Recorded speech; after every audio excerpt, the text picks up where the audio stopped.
Chào mừng mọi người đến với kênh Trần Thến Review. Hôm nay sẽ là một công trình khiến ai xem cũng phải kinh ngạc. Trong khi nhiều người chỉ cố gắng sinh tồn giữa thiên nhiên hoang dã, thì người đàn ông này lại âm thầm thu thập hàng nghìn viên đá.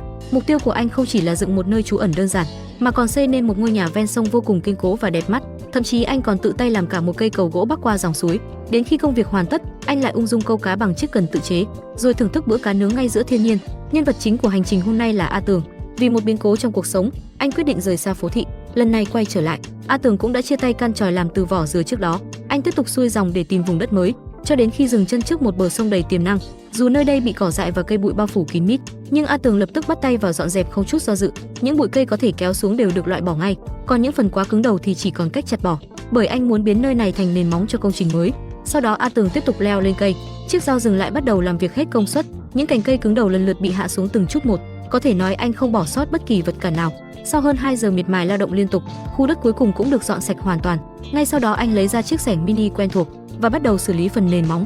Do vị trí này nằm trên nền đá tự nhiên nên bề mặt xuất hiện rất nhiều chỗ gồ ghề, nhưng với kinh nghiệm xây dựng dày dặn, A Tường nhanh chóng tìm ra cách xử lý. Anh dùng búa và đục để chỉnh sửa từng vị trí cho đến khi mặt nền trở nên bằng phẳng hơn. Nhìn thì có vẻ đơn giản, nhưng đây lại là công đoạn cực kỳ quan trọng, bởi nền móng có chắc thì cả công trình mới bền vững. Tiếp theo, A Tường xuống suối thu thập những viên đá đen, chỉ cần nghe tiếng va chạm cũng đủ biết chúng cứng đến mức nào. Đây chính là vật liệu xây dựng hoàn toàn miễn phí nhưng cực kỳ chất lượng. Sau khi gom đủ số lượng cần thiết thì A Tường bắt đầu xác định vị trí cho toàn bộ căn nhà. Nhưng trước khi xây dựng chính thức, anh cần chuẩn bị loại xi măng tự nhiên. Đất vàng được nghiền thật mịn rồi trộn đều, thêm nước theo tỷ lệ thích hợp. Sau đó dùng tay nhào thật kỹ để tạo ra hỗn hợp kết dính vô cùng chắc chắn. Đây sẽ là yếu tố quyết định độ bền của cả công trình. Theo mọi người, liệu căn nhà này sau khi hoàn thiện sẽ đẹp đến mức nào? Hãy để lại bình luận và đừng quên nhấn like, đăng ký kênh Trần Thến Review để theo dõi những công trình sinh tồn đỉnh cao tiếp theo nhé. Sau khi làm ẩm phần nền, A Tường bắt đầu đặt lớp vữa đầu tiên. Từng lớp đá và xi măng tự nhiên được xếp xen kẽ vô cùng cẩn thận. Theo mọi người, chỉ với những vật liệu có sẵn trong tự nhiên, liệu bạn có đủ kiên nhẫn để xây được nền móng chắc chắn như A Tường không? Đương nhiên, anh vẫn chừa sẵn vị trí cho cửa ra vào và khu vực đặt bếp sưởi, để không gian bên trong luôn sáng sủa và thông thoáng. A Tường còn thiết kế thêm một ô cửa sổ ngay cạnh cửa chính, vừa đẹp mắt, vừa rất thực dụng. Mỗi mối ghép đều được xử lý vô cùng tỉ mỉ. Khi bức tường đã cao gần ngang người, anh đặt thêm những thanh gỗ để liên kết toàn bộ kết cấu.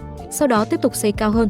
Khung chính của căn nhà dần hiện rõ trước mắt. Tiếp theo là công đoạn làm ống thoát khói cho bếp. Chi tiết nhỏ này sẽ giúp bên trong căn nhà không bị ám khói khi nhóm lửa. Ngay sau khi hoàn thành, A Tường đi thu gom những thân cây đã khô mục quanh khu vực. Anh chỉ giữ lại phần gỗ còn chắc chắn nhất, những phần hư hỏng đều được loại bỏ hoàn toàn. Sau khi gom đủ số lượng, anh vận chuyển toàn bộ về khu vực xây dựng.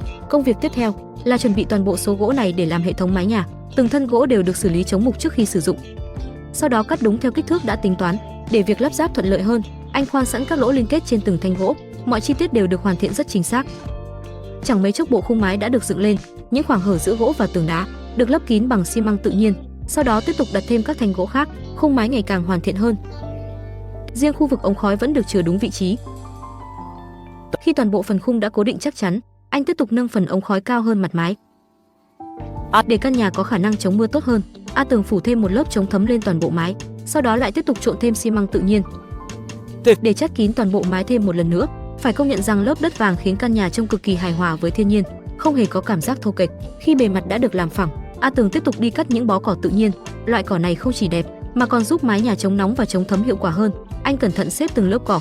Theo mọi người, căn nhà này sau khi hoàn thiện có giống một ngôi nhà cổ giữa rừng không? Hãy để lại ý kiến của bạn dưới phần bình luận và đừng quên theo dõi Trần Thến Review để xem phần hấp dẫn tiếp theo nhé. Mỗi lớp cỏ đều được xếp ngay ngắn và khít với nhau, chỉ cần sơ suất một chút thôi là cả phần mái có thể mất đi khả năng chống thấm. Vì thế A Tường làm việc cực kỳ cẩn thận. Sau khi hoàn thiện, mái cỏ vừa chắc chắn vừa hòa mình hoàn hảo với thiên nhiên. Tiếp theo, anh lấy chiếc rìu quen thuộc ra, mài thật bén trên phiến đá trước khi tiếp tục công việc. Những khúc gỗ còn thừa lập tức được tận dụng làm củi đốt, từng khúc được chẻ nhỏ gọn gàng, rồi xếp ngay ngắn vào bếp. Chỉ ít phút sau, ngọn lửa đã bùng lên mang theo cảm giác vô cùng ấm áp.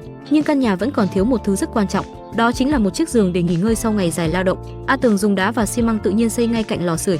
Bên trong phần giường, anh lấp đầy bằng những viên đá cuội tròn chắc chắn. Các khe hở cũng được chét kín bằng lớp vữa tự nhiên. Từng công đoạn đều được hoàn thiện rất tỉ mỉ. Sau đó anh tiếp tục xuống suối tìm những viên đá đẹp nhất. Những viên đá này không chỉ bền mà còn giúp chiếc giường trở nên đẹp mắt hơn rất nhiều. Một lớp vữa được phủ lên bề mặt trước khi lát đá. Từng viên đá được đặt khéo léo theo nhiều hình dạng khác nhau. Kết quả khiến chiếc giường trông chẳng khác gì một tác phẩm nghệ thuật. Đừng vội rời mắt nhé, bởi chỉ sau công đoạn này, hình dáng của căn nhà sẽ dần hiện ra rõ ràng hơn rất nhiều. Không dừng lại ở đó, để chống ẩm cho nền nhà, A Tường tiếp tục lát kín mặt sàn bằng những viên đá cuội. Không gian bên trong giờ đây sạch sẽ và chắc chắn hơn rất nhiều. Có thể nói phần nội thất cơ bản đã gần hoàn thành. Nhưng trước khi trời tối, anh quyết định làm thêm một cánh cửa thật kiên cố cho căn nhà.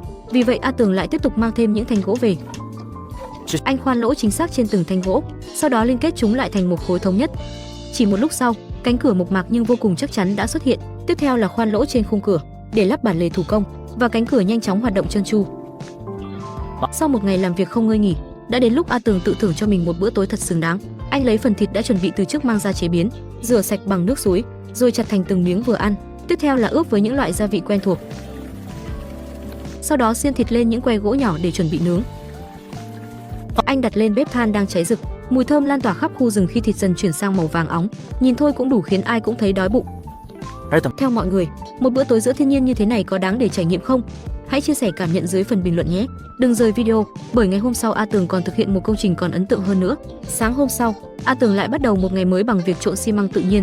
Có vẻ như anh vẫn chưa hài lòng với những gì mình đã hoàn thành, bởi trước mắt vẫn còn rất nhiều hạng mục cần nâng cấp. Lần này, anh chọn một khoảng đất trống ngay cạnh căn nhà, rồi dùng đá cùng xi măng để xây một chiếc bệ thật chắc chắn. Sau đó tiếp tục xuống suối tìm một tảng đá khổng lồ. Chỉ nhìn thôi cũng đủ thấy trọng lượng của nó không hề nhỏ. Vậy mà A Tường vẫn cố gắng di chuyển từng chút một về nơi xây dựng. Cuối cùng, chiếc bàn đá cũng đã hoàn thành. Có bàn thì đương nhiên phải có ghế. Anh tiếp tục sử dụng chính những vật liệu có sẵn trong tự nhiên để tạo nên những chiếc ghế đá đồng bộ với chiếc bàn. Có thể nói, khu vực sinh hoạt ngoài trời giờ đã chẳng khác gì một khu nghỉ dưỡng thu nhỏ. Nhưng A Tường vẫn chưa dừng lại. Anh quay lại bãi cỏ vừa khai phá hôm qua, đào thêm nhiều bụi cỏ xanh, mang về trồng quanh bàn ghế để không gian đẹp mắt hơn. Anh còn cẩn thận lát thêm một lối đi bằng đá phiến, vừa sạch sẽ, vừa tránh làm hỏng thảm cỏ xung quanh. Sau khi hoàn thành, A Tường lại nghĩ đến việc đi lại và di chuyển thuận tiện hơn. Thế là anh tìm 2 thân gỗ dài để bắt đầu xây một cây cầu. Trước tiên, anh đào rãnh cố định phần chân cầu, rồi đặt 2 thân gỗ lớn xuống làm dầm chịu lực. Đây sẽ là bộ khung chính của cây cầu. Tiếp theo, anh cắt những thanh gỗ nhỏ theo đúng kích thước, từng thanh đều được đo đạc rất cẩn thận. Dù không có đinh sắt, nhưng điều đó không làm khó được anh. A Tường lựa chọn kỹ thuật mộng gỗ truyền thống, từng lỗ mộng được đục chính xác. Sau khi hoàn tất, anh tiếp tục gia công các đầu mộng phù hợp, rồi lần lượt lắp ráp từng chi tiết, mọi thứ khớp với nhau gần như hoàn hảo. Khung cầu ngày càng hiện rõ, các thanh gỗ được đặt đều nhau, giúp cây cầu vừa chắc chắn vừa cân đối. Nhìn cách anh thi công, khó ai nghĩ đây chỉ là công trình được xây dựng giữa rừng. Thế nhưng càng quan sát kỹ, bạn sẽ càng thấy sự tỉ mỉ trong từng mối ghép và từng thanh gỗ. Đừng rời mắt nhé, bởi chỉ ít phút nữa thôi cây cầu này sẽ hoàn thiện và thành quả chắc chắn sẽ khiến bạn phải bất ngờ. Có lẽ nhiều người sẽ nghĩ mọi việc diễn ra rất dễ dàng, nhưng thực tế thì hoàn toàn ngược lại. Mỗi chi tiết đều tiêu tốn rất nhiều thời gian và công sức, chỉ một sai sót nhỏ cũng phải làm lại từ đầu. Theo mọi người, nếu là bạn thì có đủ kiên nhẫn để hoàn thành cây cầu này không? Hãy để lại câu trả lời dưới phần bình luận và đừng quên nhấn like nếu bạn thích những công trình sinh tồn như thế này. Phải công nhận rằng sự kiên trì của A Tường thật đáng nể, bởi từng công đoạn đều được anh thực hiện vô cùng cẩn thận. Đừng rời video nhé, bởi phần tiếp theo cây cầu sẽ hoàn thiện và A Tường còn bắt đầu hành trình tìm kiếm thức ăn đầy thú vị. Sau đó, A Tường khoan những lỗ cố định trên phần đầu của các cột lan can. Nhưng đây vẫn chưa phải điều ấn tượng nhất đâu, bởi ngay sau khi cây cầu hoàn thiện, một hành trình mới còn hấp dẫn hơn đang chờ phía trước. Khi cây cầu chính thức hoàn thành, anh lập tức bắt đầu hành trình tìm kiếm thức ăn cho bữa tối. Đi dọc bờ suối, A Tường phát hiện một cây cổ thụ sai chĩu quả, không chần chừ một giây nào, anh nhanh chóng leo lên để thu hoạch. Theo mọi người, có ai biết chính xác đây là loại quả gì không? Hãy chia sẻ ngay dưới phần bình luận nhé. Sau khi bổ sung chút năng lượng, A Tường tiếp tục chặt một cây tre để chế tạo cần câu mới. Anh cẩn thận buộc dây câu và lưỡi câu vào đầu cần, rồi lắp thêm một đoạn gỗ nhỏ để giữ mồi câu. Mọi thứ đều được chuẩn bị rất chỉn chu. Giờ chỉ còn việc ngồi thư giãn bên dòng suối và chờ cá cắn câu.